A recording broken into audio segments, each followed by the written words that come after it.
Good evening. The television and radio stations of the United States and their affiliated stations are proud to provide facilities for a discussion of issues in the current political campaign by the two major candidates for the presidency.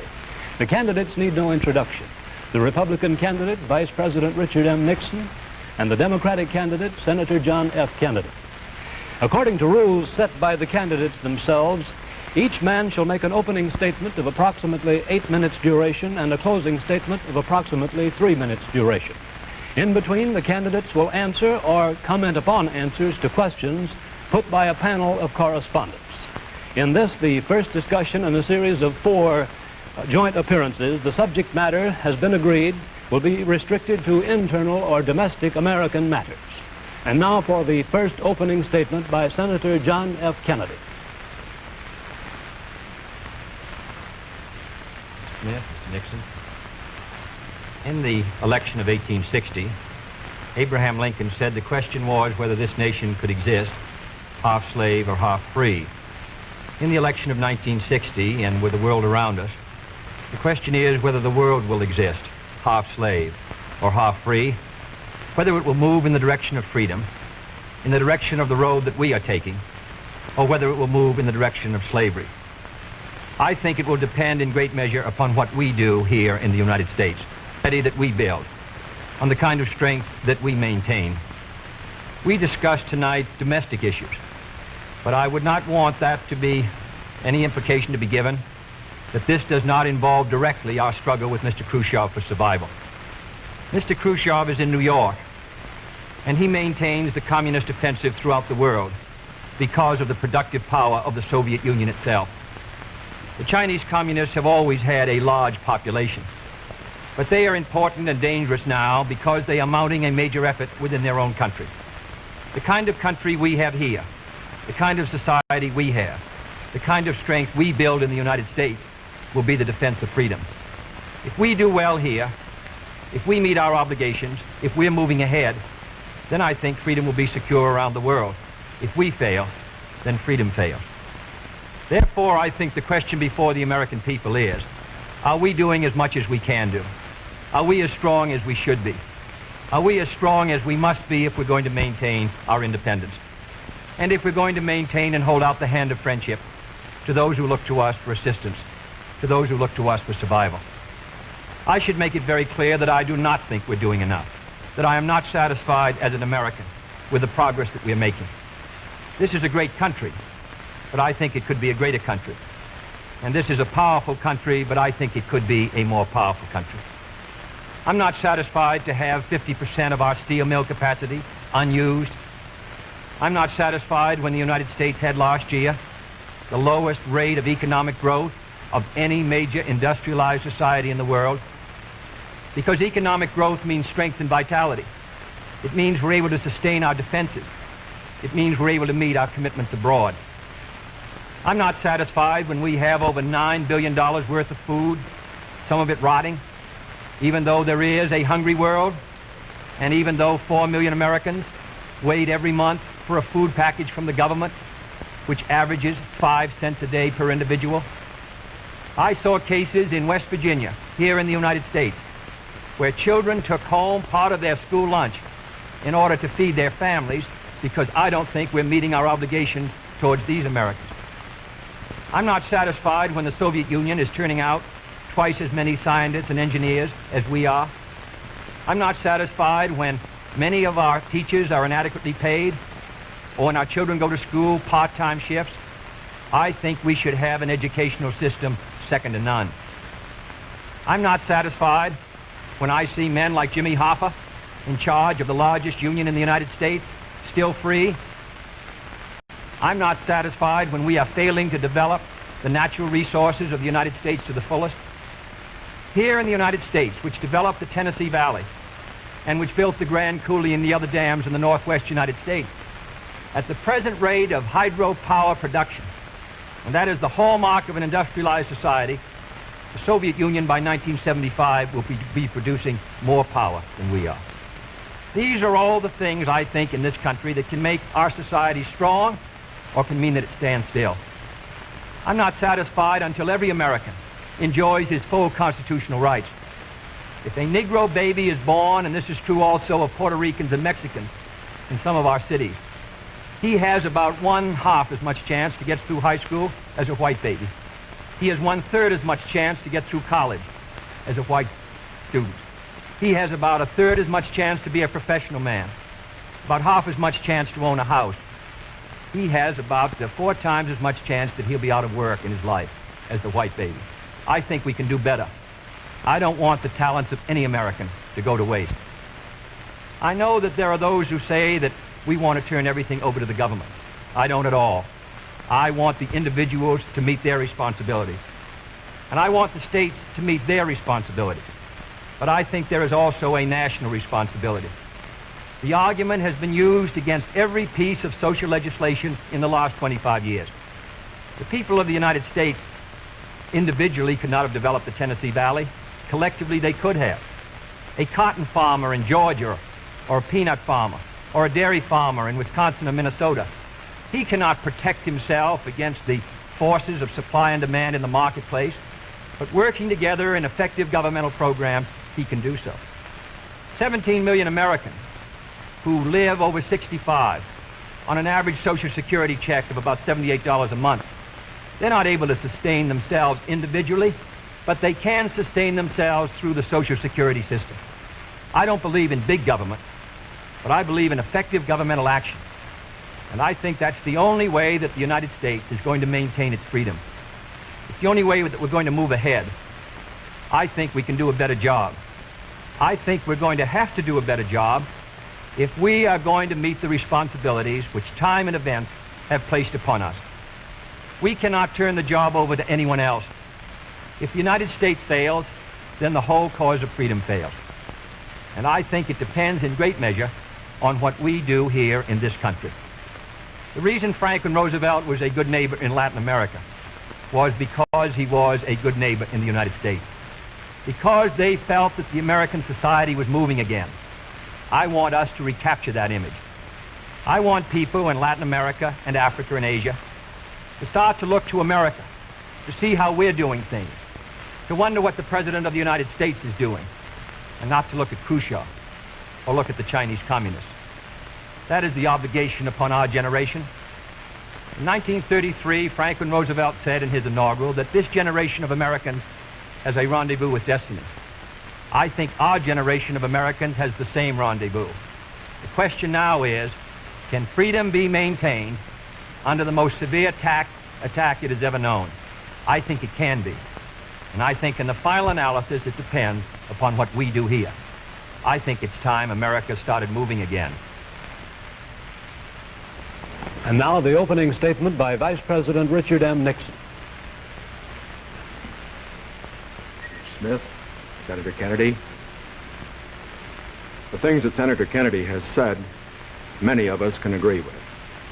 There is no question but that we cannot discuss our internal affairs in the United States without recognizing that they have a tremendous bearing on our international position.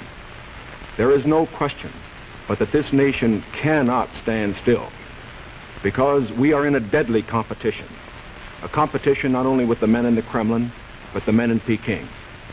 We're ahead in this competition, as Senator Kennedy, I think, has implied. But when you're in a race, the only way to stay ahead is to move ahead. And I subscribe completely to the spirit that Senator Kennedy has expressed tonight, the spirit that the United States should move ahead. Where then do we disagree?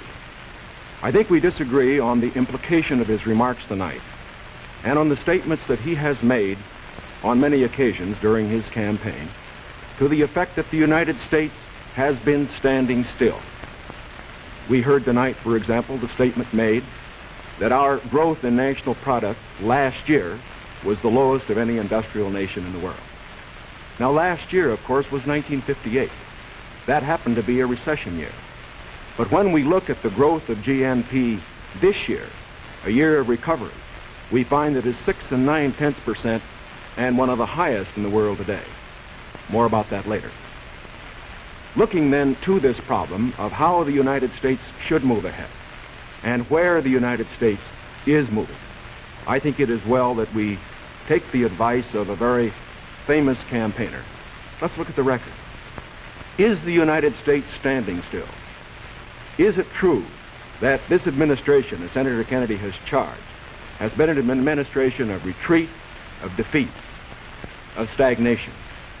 Is it true that, as far as this country is concerned, in the field of electric power, in all of the fields that he has mentioned, we have not been moving ahead? Well, we have a comparison that we can make. We have the record of the Truman administration of 7.5 years and the 7.5 years of the Eisenhower administration. When we compare these two records in the areas that Senator Kennedy has discussed tonight, I think we find that America has been moving ahead. Let's take schools. We have built more schools in these last 7.5 years than we built in the previous 7.5, for that matter, in the previous 20 years. Let's take hydroelectric power. We have developed more hydroelectric power in these 7.5 years than was developed in any previous administration in history. Let us take hospitals. We find that more have been built in this administration than in the previous administration. The same is true of highways. Let's put it in terms that all of us can understand. We often hear gross national product discussed, and in that respect, may I say that when we compare the growth in this administration with that of the previous administration, that then there was a total growth of 11% over 7 years. In this administration, there's been a total growth of 19% over 7 years. That shows that there's been more growth in this administration than in its predecessors. But let's not put it there. Let's put it in terms of the average family. What has happened to you?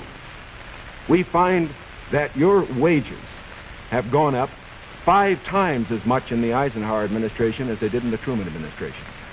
What about the prices you pay? We find that the prices you pay went up 5 times as much in the Truman administration as they did in the Eisenhower administration. What's the net result of this? This means that the average family income went up 15% in the Eisenhower years as against 2% in the Truman years. Now, this is not standing still. But, good as this record is, may I emphasize, it isn't enough. A record is never something to stand on. It's something to build on. And in building on this record, I believe that we have the secret for progress. We know the way to progress. And I think, first of all, our own record proves that we know the way. Senator Kennedy has suggested that he believes he knows the way. I respect the sincerity with which he makes that suggestion. But on the other hand, when we look at the various programs that he offers, they do not seem to be new. They seem to be simply retreads of the programs of the Truman administration which preceded it. And I would suggest that during the course of the evening he might indicate those areas in which his programs are new, where they will mean more progress than we had then. What kind of programs are we for? We are for programs that will expand educational opportunities, that will give to all Americans their equal chance for education, for all of the things which are necessary and dear to the hearts of our people. We are for programs, in addition, which will see that our medical care for the aged is much better handled than it is at the present time. Here again, may I indicate that Senator Kennedy and I are not in disagreement as to the aim. We both want to help the old people. We want to see that they do have adequate medical care. The question is the means. I think that the means that I advocate will reach that goal better than the means that he advocates. I could give better examples, but for whatever it is, whether it's in the field of housing, or health, or medical care, or schools, or the development of electric power, we have programs which we believe will move America, move her forward and build on the wonderful record that we have made over these past 7.5 years. Now, when we look at these programs, might I suggest that in evaluating them, we often have a tendency to say that the test of a program is how much you're spending.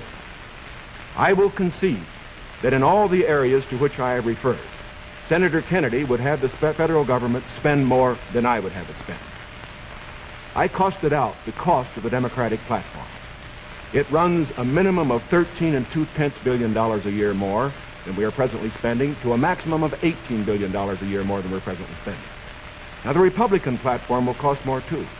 It will cost a minimum of $4 billion a year more, a maximum of $4 9/10 billion a year more than we're presently spending. Now, does this mean that his program is better than ours? Not at all. Because it isn't a question of how much the federal government spends. It isn't a question of which government does the most. It's a question of which administration does the right thing. And in our case, I do believe that our programs will stimulate the creative energies of 180 million free Americans. I believe the programs that Senator Kennedy advocates will have a tendency to stifle those creative energies.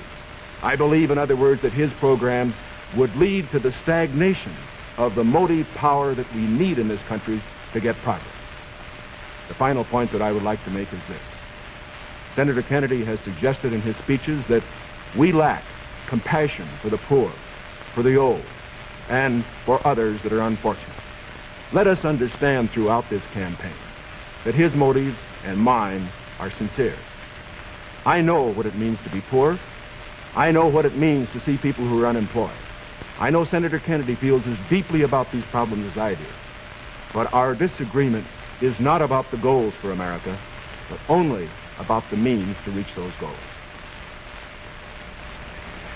Thank you, Mr. Nixon. That completes the opening statements, and now the candidates will answer questions or comment upon one another's answers to questions put by correspondents of the networks.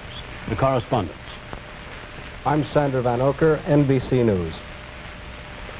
I'm Charles Warren, Mutual News. I'm Stuart Novin, CBS News. Bob Fleming, ABC News. The first question to Senator Kennedy from Mr. Fleming.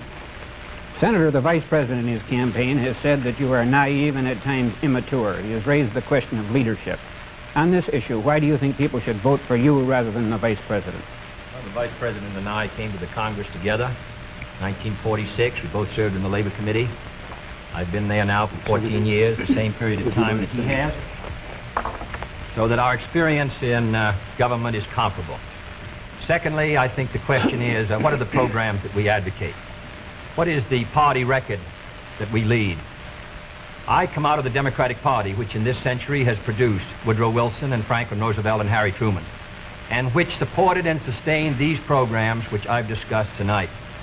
Mr. Nixon comes out of the Republican Party. He was nominated by it. And it is a fact that through most of these last 25 years, the Republican leadership has opposed federal aid for education, medical care for the aged, development of the Tennessee Valley, development of our natural resources. I think Mr. Nixon is an effective leader of his party. I hope he would grant me the same. The question before us is, which point of view and which party do we want to lead the United States? Mr. Nixon, would you like to comment on that statement? I have no comment. The next question, Mr. Novin. Mr. Vice President, your campaign stresses the value of your 8-year experience, and the question arises as to whether that experience was as an observer or as a participant or as an initiator of policy making. Would you tell us, please, specifically what major proposals you have made in the last 8 years that have been adopted by the administration? It would be rather difficult to cover them in 2.5 minutes. I would suggest that these proposals could be mentioned. First, after each of my foreign trips, I have made recommendations that have been adopted. For example, after my first trip abroad, I strongly recommended that we increase our exchange programs, particularly as they related to exchange of persons, of leaders in the labor field and in the information field. After my trip to South America, I made recommendations that a separate inter-American lending agency be set up, which the South American nations would like much better than to participate in the lending agencies which treated all the countries of the world the same. I have made other recommendations after each of the other trips. For example, after my trip abroad to Hungary, I made some recommendations with regard to the Hungarian refugee situation, which were adopted not only by the President, but some of them were enacted into law by the Congress. Within the administration, as a chairman of the President's Committee on Price Stability and Economic Growth, I have had the opportunity to make recommendations which have been adopted within the administration and which I think have been reasonably effective. I know Senator Kennedy suggested in a speech at Cleveland yesterday that that committee had not been particularly effective. I would only suggest that while we do not take the credit for it, I would not presume to, that since that committee has been formed, the price line has been held very well within the United States. Well, I would say in the latter that and that's what I found somewhat unsatisfactory about the figures, Mr. Nixon, that you used in your previous speech. When you talked about the Truman administration, Mr. Truman came to office in 1944 and at the end of the war, and difficulties that were facing the United States during that period of transition, 1946, when price controls were lifted. So it's rather difficult to use an overall figure of taking those 7.5 years and comparing them to the last 8 years. I'd prefer to take the overall percentage record of the last 20 years of the Democrats and the 8 years of the Republicans to show an overall period of growth. In regard to price stability, I'm not aware that that committee did produce recommendations that ever were certainly before the Congress from the point of view of legislation in regard to controlling prices. In regard to the exchange of students, of labor unions, I am chairman of the subcommittee on Africa, and I think that one of the most unfortunate phases of our policy towards that country was the very minute number of exchanges that we had. I think it's true of Latin America also. We did come forward with a program of students for the Congo of over 300, which was more than the federal government had for all of Africa the previous year. So that I don't think that we have moved, at least in those two areas, with sufficient vigor.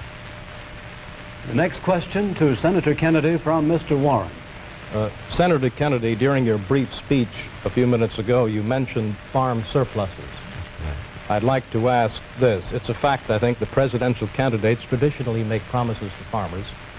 Lots of people, I think, don't understand why the government pays farmers for not producing certain crops, or paying farmers if they overproduce, for that matter. Now, let me ask, sir, why can't the farmer operate like the businessman who operates a factory? If an auto company overproduces a certain model car, Uncle Sam doesn't step in and buy up the surplus.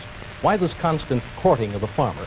Well, because I think that if the federal government moved out of the program and withdrew its support, then I think you would have complete economic chaos. The farmer plants in the spring and harvests in the fall. There are hundreds of thousands of them. They're not able to control their market very well. They bring their crops in or their livestock in, many of them about the same time. They have only a few purchasers that buy their milk or their hogs, few large companies in many cases, and therefore the farmer is not in a position to bargain very effectively in the marketplace. I think the experience of the 20s has shown what a free market could do to agriculture. And if the agricultural economy collapses, then the economy of the rest of the United States sooner or later will collapse. The farmers are the #1 market for the automobile industry of the United States. The automobile industry is the #1 market for steel. So if the farmer's economy continues to decline as sharply as it has in recent years, then I think you would have a recession in the rest of the country. So I think the case for the government intervention is a good one. Secondly, my objection to present farm policy is that there are no effective controls to bring supply and demand into better balance. The dropping of the support price in order to limit production does not work. And we now have the highest surpluses, $9 billion worth. We've had a higher tax load from the Treasury for the farmer in the last few years with the lowest farm income in many years. I think that this farm policy has failed. And my judgment, the only policy that will work will be for effective supply and demand to be in balance. And that can only be done through governmental action. I therefore suggest that in those basic commodities which are supported, that the federal government, after endorsement by the farmers in that commodity, attempt to bring supply and demand into balance. Attempt effective production controls so that we won't have that 5 or 6% surplus which breaks the price 15 or 20%. I think Mr. Benson's program has failed. And I must say, after reading the Vice President's speech before the farmers as he read mine, I don't believe that it's very much different from Mr. Benson. I don't think it provides effective governmental controls. I think the support prices are tied to the average market price of the last 3 years, which was Mr. Benson's theory. I therefore do not believe that this is a sharp enough breach with the past to give us any hope of success for the future. Mr. Nixon, comment? I, of course, disagree with Senator Kennedy insofar as his suggestion as to what should be done on the farm program. He has made the suggestion that what we need is to move in the direction of more government controls, a suggestion that would also mean raising prices that the consumers pay for products and imposing upon the farmers controls on acreage even far more than they have today. I think this is the wrong direction. I don't think this has worked in the past. I do not think it will work in the future. The program that I have advocated is one which departs from the present program that we have in this respect. It recognizes that the government has a responsibility to get the farmer out of the trouble he presently is in because the government got him into it. And that's the fundamental reason why we can't let the farmer go by himself at the present time. The farmer produced these surpluses because the government asked him to through legislation during the war.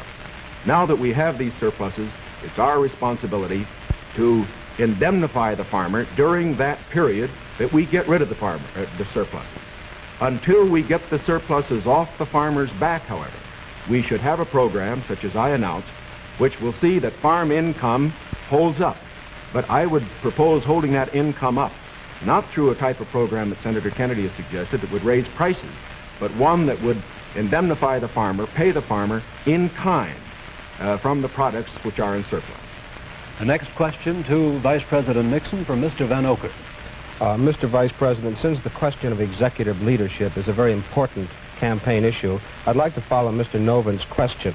Now, Republican campaign slogans, you see them on signs around the country, as we did last week, say, "It's experience that counts." That's over a picture of yourself, sir. Implying that you've had more governmental executive decision-making experience than your opponent. Now, in his news conference on August 24th, President Eisenhower was asked to give one example of a major idea of yours that he adopted. His reply was, and I'm quoting, "If you give me a week, I might think of one. I don't remember." Now, that was a month ago, sir, and the President hasn't brought it up since. And I'm wondering, sir, if you can clarify which version is correct, the one put out by Republican campaign leaders or the one put out by President Eisenhower? Well, I would suggest, Mr. Van Oker, that if you know the President, that was probably a facetious remark. I would also suggest that insofar as his statement is concerned, that I think it would be improper for the President of the United States to disclose the instances in which members of his official family had made recommendations, as I have made them through the years, to him which he has accepted or rejected. The President has always maintained, and very properly so, that he is entitled to get what advice he wants from his cabinet and from his other advisors without disclosing that to anybody, including, as a matter of fact, to Congress. Now, I can only say this. Through the years, I have sat in the National Security Council. I have been in the cabinet. I have met with the legislative leaders. I have met with the President when he made the great decisions with regard to Lebanon, Kimoy Matsu, other matters. The President has asked for my advice. I have given it. Sometimes my advice has been taken. Sometimes it is not. I do not say that I have made the decisions, and I would say that no president should ever allow anybody else to make the major decisions. The President only makes the decisions. All that his advisors do is to give counsel when he asks for it. As far as what experience counts and whether that is experience that counts, that isn't for me to say. I can only say that my experience is there for the people to consider. Senator Kennedy's is there for the people to consider. As he pointed out, we came to the Congress in the same year. His experience has been different from mine. Mine has been in the executive branch. His has been in the legislative branch. I would say that the people now have the opportunity to evaluate his as against mine, and I think both he and I are going to abide by whatever the people decide. Senator Kennedy? Well, I'll just say that the question is of experience, and the question also is what our judgment is of the future, and what our goals are for the United States, and what ability we have to implement those goals. Abraham Lincoln came to the presidency in 1860 after a rather little-known session in the House of Representatives, and after being defeated for the Senate in 58, and was a distinguished president. There is no certain road to the presidency. There are no guarantees that if you take one road or another that you will be a successful president. I have been in the Congress for 14 years. I have voted in the last 8 years. And the Vice President was presiding over the Senate and meeting his other responsibilities. I have met decisions over 800 times on matters which affect not only the domestic security of the United States, but as a member of the Senate Foreign Relations Committee. The question really is, which candidate and which party can meet the problems that the United States is going to face in the 60s? The next question to Senator Kennedy from Mr. Novens. Senator Kennedy, in connection with these problems of the future that you speak of and the program that you enunciated earlier in your direct talk, you call for expanding some of the welfare programs for schools, for teacher salaries, medical care, and so forth, but you also call for reducing the federal debt. And I'm wondering how you, if you're president in January, would go about paying the bill for all this? Does this mean that I did not advocate reducing the federal debt because I don't believe that you're going to be able to reduce the federal debt very much in 1961, 2, or 3. I think you have heavy obligations which affect our security, which we're going to have to meet.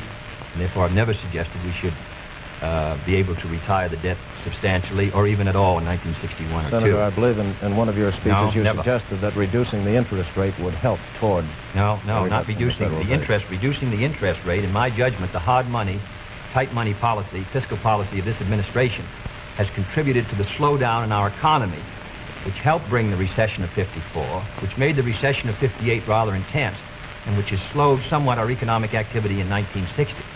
What I have talked about, however, the kind of programs that I talk about, in my judgment, are fiscally sound.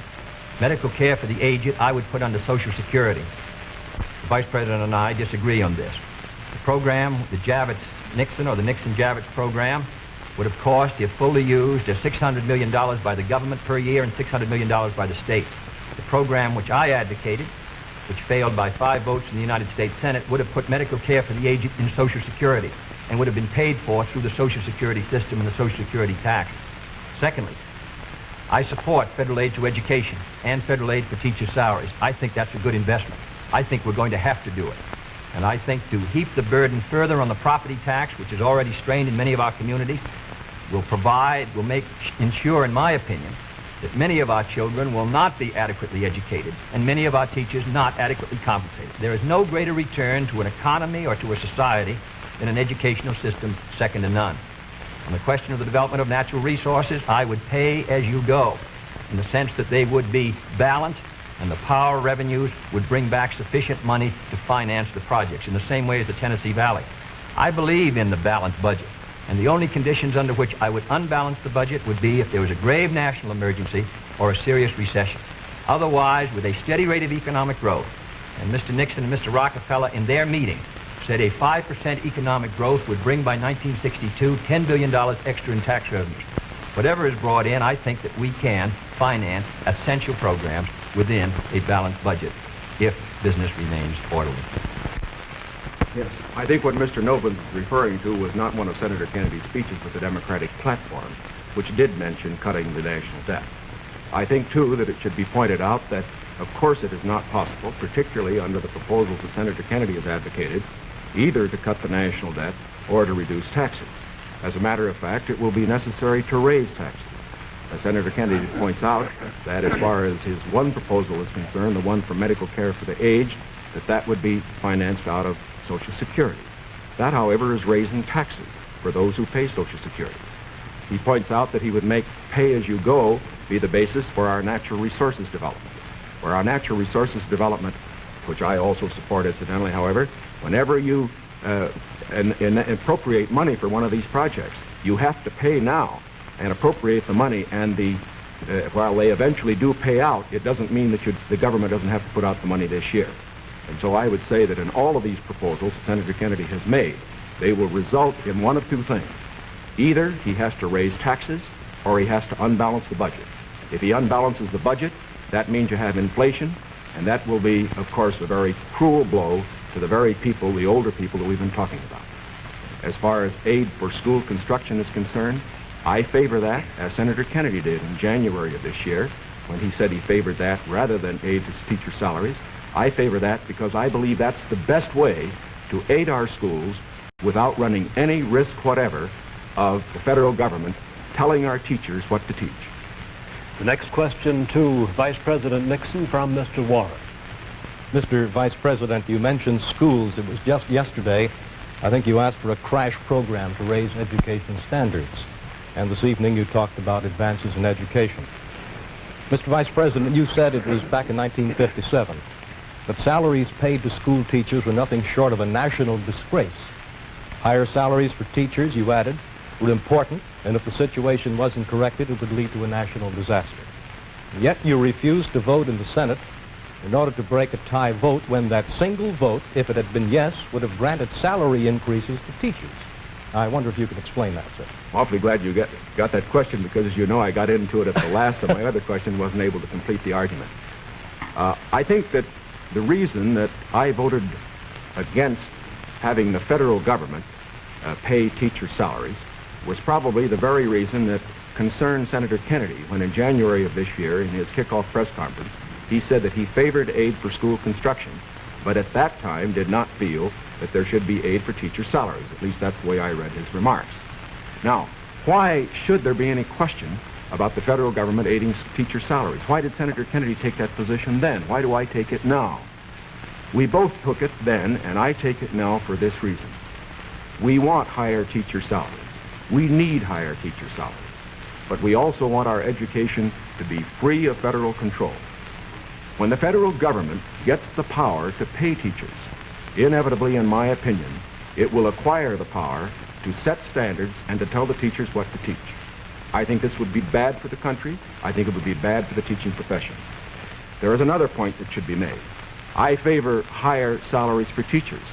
But as Senator Kennedy said in January of this year in the same press conference, the way that you get higher salaries for teachers is to support school construction, which means that all the local school districts in the various states then have money which is freed to raise the standards for teacher salaries. I should also point out this. Once you put the responsibility on the federal government for paying a portion of teacher salaries, your local communities and your states are not going to meet the responsibility as much as they should. I believe, in other words, that we have seen the local communities in the states assuming more of that responsibility. Teacher salaries, very fortunately, have gone up 50% in the last 8 years, as against only a 34% rise for other salaries. This is not enough. It should be more. But I do not believe that the way to get more salaries for teachers is to have the federal government get in with a massive program. My objection here is not the cost in dollars. My objection here is the potential cost in controls and eventual freedom for the American people by giving the federal government power over education, and that is the greatest power a government can have. Senator Kennedy's comment? When the Vice President quotes me in January 60, I do not believe the federal government should pay directly teacher salaries, but that was not the issue before the Senate in February. The issue before the Senate was that the money would be given to the state. The state then could determine whether the money would be spent for school construction or teacher salary. On that question, the Vice President and I disagreed. I voted in favor of that proposal and supported it strongly because I think that that provided assistance to our teachers for their salaries without any chance of federal control. And it is on that vote that Mr. Nixon and I disagreed, and his tie vote defeated. His breaking the tie defeated the proposal. I don't want the federal government paying teachers' salaries directly. But if the money will go to the states, and the states can then determine whether it shall go for school construction or for teacher salaries, in my opinion, you protect the local authority over the school board and the school committee.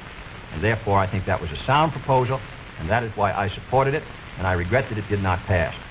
Secondly, there have been statements made that the Democratic platform would cost a good deal of money, and that I'm in favor of unbalancing the budget. That is wholly wrong, wholly in error, and it is a fact that in the last 8 years, the Democratic Congress has reduced the request for the appropriation by over $10 billion. That is not my view, and I think it ought to be stated very clearly on the record. My view is that you can do these programs, and they should be carefully drawn within a balanced budget if our economy is moving ahead. The next question to Senator Kennedy from Mr. Van Oker. Senator, you've been promising the voters that if you are elected president, you'll try and push through Congress bills on medical aid to the aged, a comprehensive minimum hourly wage bill, federal aid to education. Now, in the August post-convention session of the Congress, when you at least held up the possibility you could one day be president, and when you had overwhelming majorities, especially in the Senate, you could not get action on these bills. Now, how do you feel that you'll be able to get them in January if you weren't able to get them in August? If I may take the bills, we did pass in the Senate a bill to provide a $1.25 minimum wage. It failed because the House did not pass it, and the House failed by 11 votes. And I might say that 2/3 of the Republicans in the House voted against a $1.25 minimum wage, and a majority of the Democrats sustained it. Nearly 2/3 of them voted for the $1.25. We were threatened by a veto if we passed a $1.25. It's extremely difficult, with the great power that the president does, to pass any bill when the president is opposed. All the president needs to sustain his veto of any bill is 1/3 +1 in either the House or the Senate. Secondly, we passed a federal aid to education bill in the Senate. It failed to come to the floor of the House of Representatives. It was killed in the Rules Committee. And it is a fact in the August session that the 4 members of the Rules Committee who were Republicans, joining with 2 Democrats, voted against sending the aid to education bill to the floor of the House. 4 Democrats voted for it. Every Republican on the Rules Committee voted against sending that bill to be considered by the members of the House of Representatives. Thirdly, on medical care for the aged. This is the same fight that's been going on for 25 years in Social Security. We wanted to tie it to Social Security. We offered an amendment to do so. 44 Democrats voted for it. 1 Republican voted for it. And we were informed at the time it came to a vote that if it was adopted, the President of the United States would veto it. In my judgment, a vigorous Democratic president, supported by a Democratic majority in the House and Senate, can win the support for these programs. But if you send a Republican president and a Democratic majority, and the threat of a veto hangs over the Congress, in my judgment, you will continue what happened in the August session, which is a clash of parties and inaction. Mr. Nixon, comment? Well, obviously, my views are a little different. First of all, I don't see how it's possible for a 1/3 of a body, such as the Republicans have in the House and the Senate, to stop 2/3 if the 2/3 are adequately led. I would say, too, that when Senator Kennedy refers to the action of the House Rules Committee, there are 8 Democrats on that committee and 4 Republicans. It would seem to me, again, that it is very difficult to blame the 4 Republicans for the 8 Democrats not getting something through that particular committee. I would say further that to blame the President and his veto power for the inability of the Senator and his colleague to get action in this special session misses the mark. When the President exercises his veto power, he has to have the people behind him, not just a third of the Congress. Because let's consider it. If the majority of the members of the Congress felt that these particular proposals were good issues, majority of those who were Democrats, why didn't they pass them and send to the President and get a veto and have an issue? The reason why these particular bills in these various fields that have been mentioned were not passed was not because the President was against them. It was because the people were against them. It was because they were too extreme. And I am convinced that the alternate proposals that I have, that the Republicans have in the field of health, in the field of education, in the field of welfare, because they are not extreme, because they will accomplish the end without too great cost in dollars or in freedom, that they could get through the next Congress. The next question to Vice President Nixon from Mr. Fleming. Mr. Vice President, do I take it then you believe that you could work better with Democratic majorities in the House and Senate, and Senator Kennedy could work with Democratic majorities in the House and Senate? I would say this, that we, of course, expect to pick up some seats in both in the House and the Senate. We would hope to control the House, to get a majority in the House in this election. We cannot, of course, control the Senate. I would say that a president will be able to lead. A president will be able to get his program through to the effect that he has the support of the country, the support of the people. Sometimes we get the opinion that in getting programs through the House or the Senate, it's purely a question of legislative finagling and all that sort of thing. It isn't really that. Whenever a majority of the people are for a program, the House and the Senate responds to it. And whether this House and Senate in the next session is Democratic or Republican, if the country will have voted for the candidate for the presidency and for the proposals that he has made, I believe that you will find that the president, if it were a Republican, as it would be in my case, would be able to get his program through that Congress.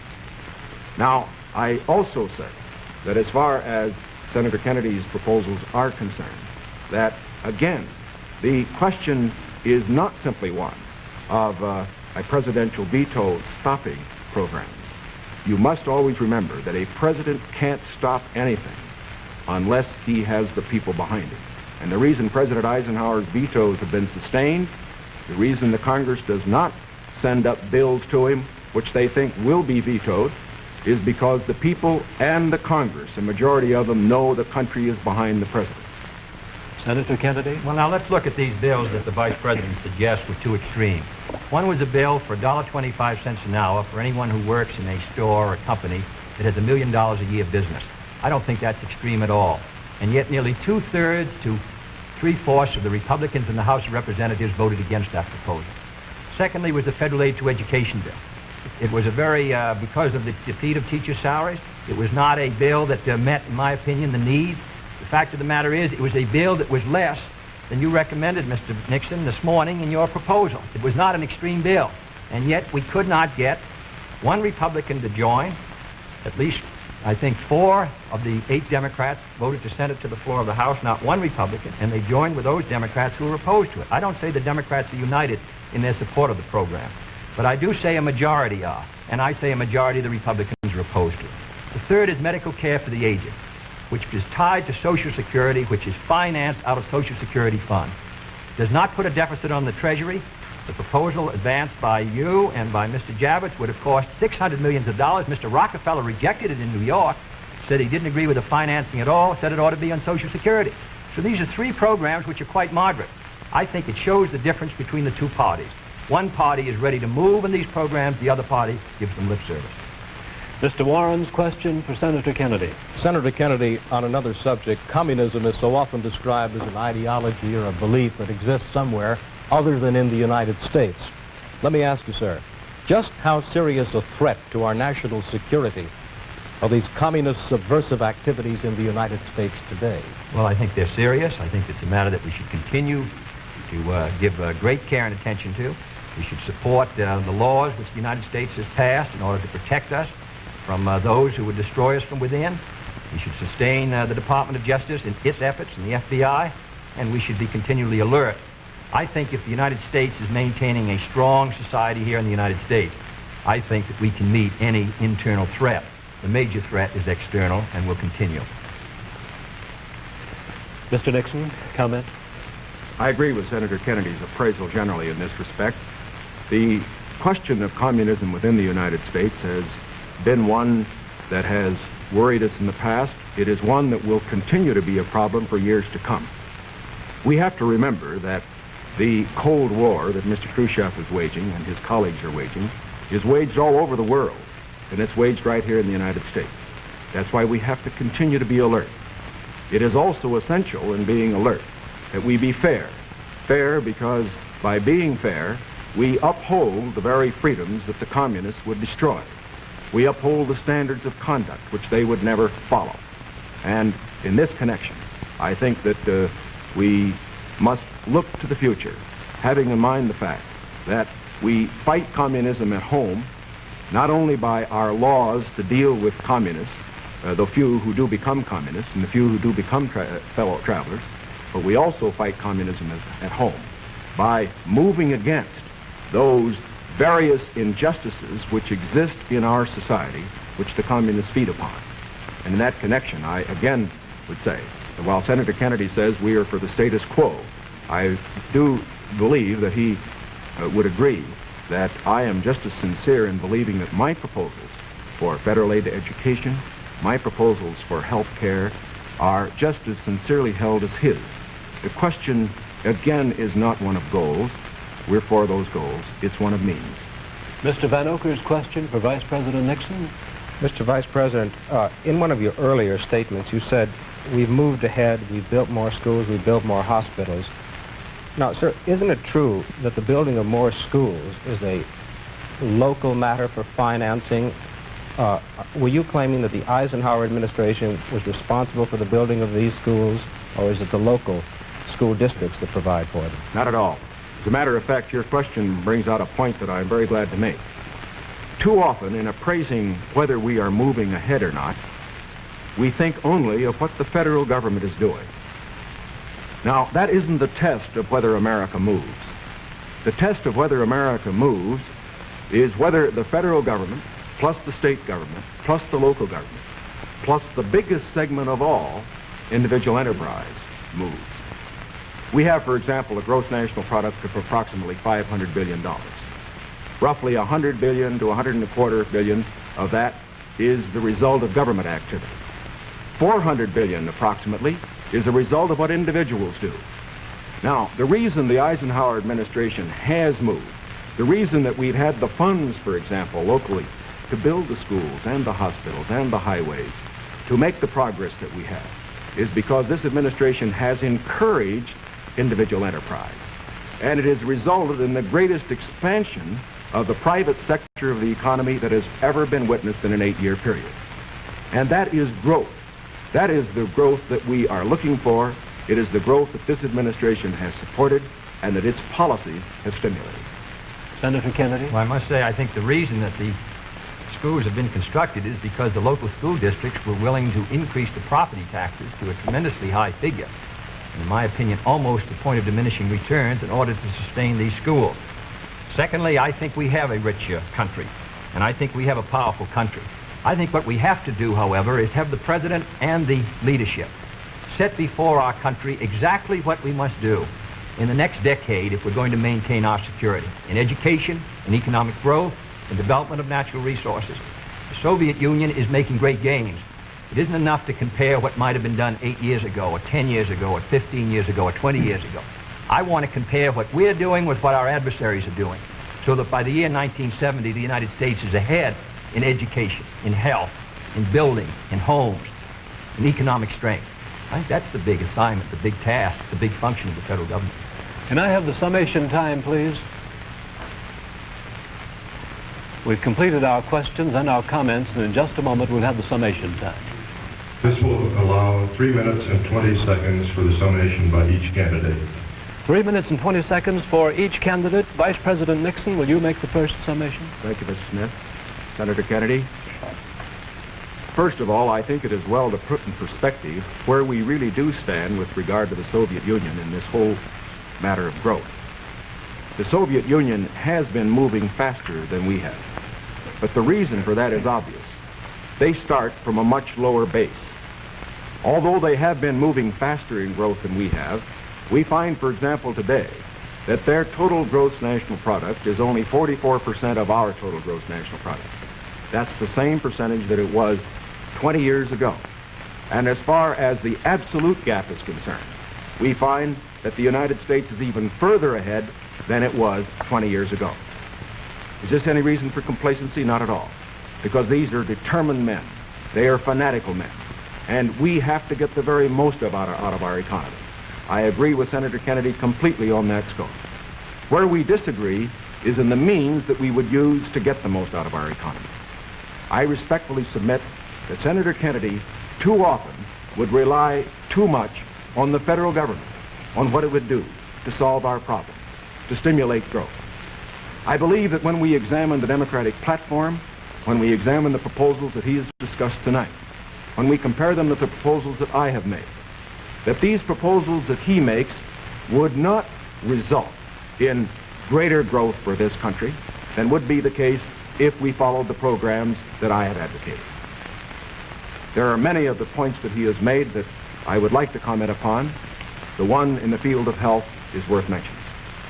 Our health program, the one that Senator Javits and other Republican senators as well as I supported, is one that provides for all people over 65 who want health insurance the opportunity to have it if they want it. It provides a choice of having either government insurance or private insurance. But it compels nobody to have insurance who does not want it. His program under Social Security would require everybody who had Social Security to take government health insurance whether he wanted it or not.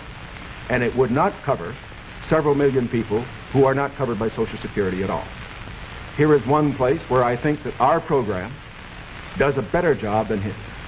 The other point that I would make is this. This downgrading of how much things cost, I think many of our people will understand better when they look at what happened during the Truman administration when the government was spending more than it took in. We found savings over a lifetime eaten up by inflation. We found the people who could least afford it, people on retired incomes, people on fixed incomes, we found them unable to meet their bills at the end of the month. It is essential that a man who's president of this country certainly stand for every program that will mean for growth. And I stand for programs that will mean growth and progress. But it is also essential that he not allow a dollar spent that could be better spent by the people themselves. Senator Kennedy, your conclusion? The point was made by Mr. Nixon that the Soviet production is only 44% of ours. I must say that 44% in that Soviet country is causing us a good deal of trouble tonight. I want to make sure that it stays in that relationship. I don't want to see the day when it's 60% of ours and 70 and 75 and 80 and 90% of ours, with all the force and power that it could bring to bear in order to cause our destruction. Secondly, the Vice President mentioned medical care for the aged. Our program was an amendment to the Curb Bill. The Curb Bill provided assistance to all those who were not on Social Security. I think it's a very clear contrast. In 1935, when the Social Security Act was written, 94 out of 95 Republicans voted against it. Mr. Landon ran in 1936 to repeal it. In August of 1960, when we tried to get it again, but this time for medical care, we received the support of one Republican in the Senate on this occasion. Thirdly, I think the question before the American people is, as they look at this country and as they look at the world around them, the goals are the same for all Americans. The means are at question. The means are at issue. If you feel that everything that is being done now is satisfactory, that the relative power and prestige and strength of the United States is increasing in relation to that of the communists, that we are gaining more security, that we are achieving everything as a nation that we should achieve, that we're achieving a better life for our citizens and greater strength, then I agree. I think you should vote for Mr. Nixon. But if you feel that we have to move again in the 60s, that the function of the president is to set before the people the unfinished business of our society, as Franklin Roosevelt did in the 30s, the agenda for our people, what we must do as a society to meet our needs in this country and protect our security and help the cause of freedom. As I said at the beginning, the question before us all, that faces all Republicans and all Democrats, is, can freedom in the next generation conquer, or are the communists going to be successful? That's the great issue. And if we meet our responsibilities, I think freedom will conquer. If we fail to move ahead, if we fail to develop sufficient military and economic and social strength here in this country, then I think that the tide could begin to run against us. And I don't want historians 10 years from now to say, these were the years when the tide ran out for the United States. I want them to say, these were the years when the tide came in. These were the years when the United States started to move again. That's the question before the American people, and only you can decide what you want this country to be, what you want to do with the future. I think we're ready to move, and it is to that great task, if we're successful, that we will address ourselves. Thank you very much, gentlemen. This hour has gone by all too quickly. Thank you very much for permitting us to present the next President of the United States on this unique program. I've been asked by the candidates to thank the American networks and the affiliated stations for providing time and facilities for this joint appearance. Other debates in this series will be announced later and will be on different subjects. This is Howard K. Smith. Good night from Chicago.